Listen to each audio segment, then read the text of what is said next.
Hi, this is Mike Fry, and you are tuning into the We Effing Told You So podcast.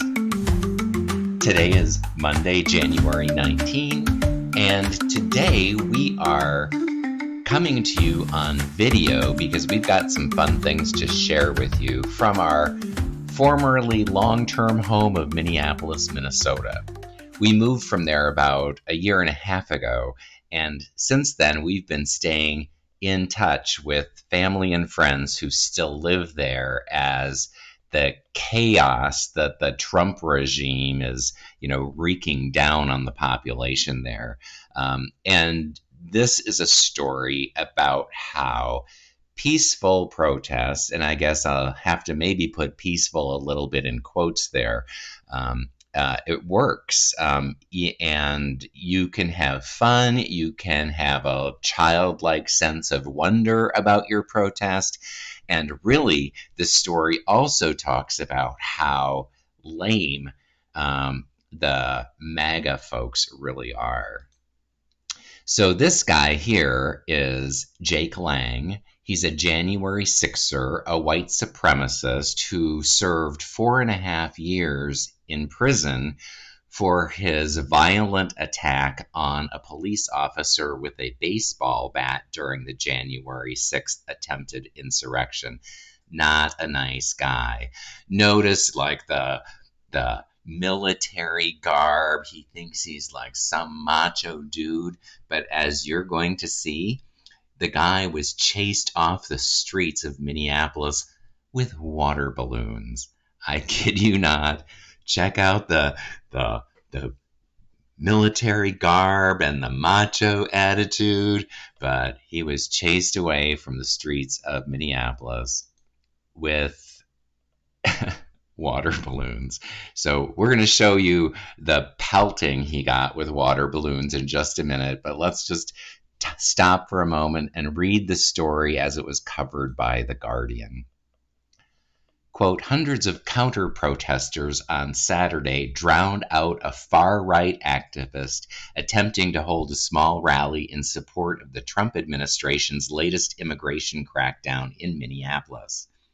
Conservative influencer Jake Lang organized an anti-Islam, anti-Somali, and pro-immigration and customs enforcement, or ICE demonstration, saying on social media beforehand he intended to burn a Koran on the steps of the city hall, but it was not clear if he was ever able to carry out that plan.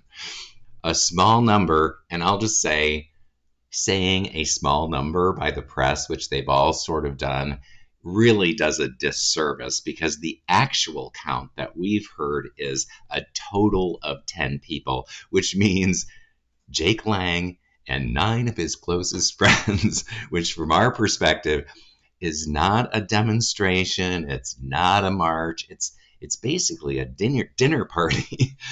Anyway, a small number of people showed up for Lang's demonstration, while hundreds of counter-protesters converged on the site. So, again, we've got video. We're going to show you all of what we've got.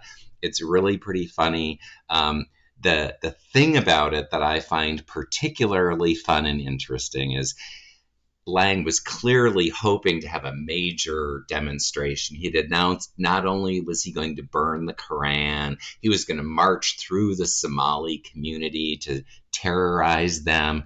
I don't think he ever got there. He got to City Hall, and protesters overwhelmed him, started throwing water balloons, and he ended up fleeing. So we'll get to that. All right, well, what the heck? Let's just jump to the video. Here we go. Here is Jake Lang being pelted by water balloons. Check out how macho this dude is. That was a direct hit.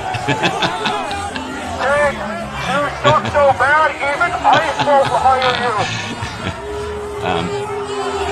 Though Lang does claim that he was quote-unquote stabbed during the counter-protest, evidence shows that he really just got overwhelmed by a mob of people, fell and hit the back of his head on the stones that you see on the buildings.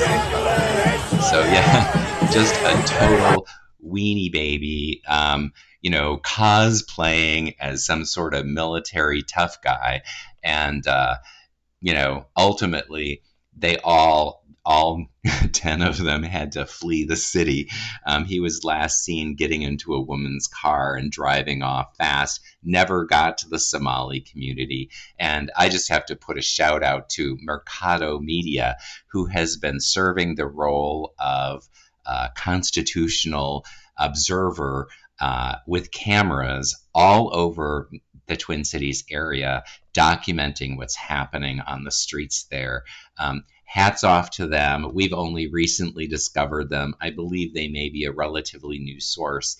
And you can see they have hours long videos of the protests and the ICE response and the violence that ICE is perpetrating on people. It's the kind of documentation that we need in this time. And I applaud them and thank them so much. And thanks for sticking with us during this first attempt at this new approach to producing content. Anyway, thanks for watching.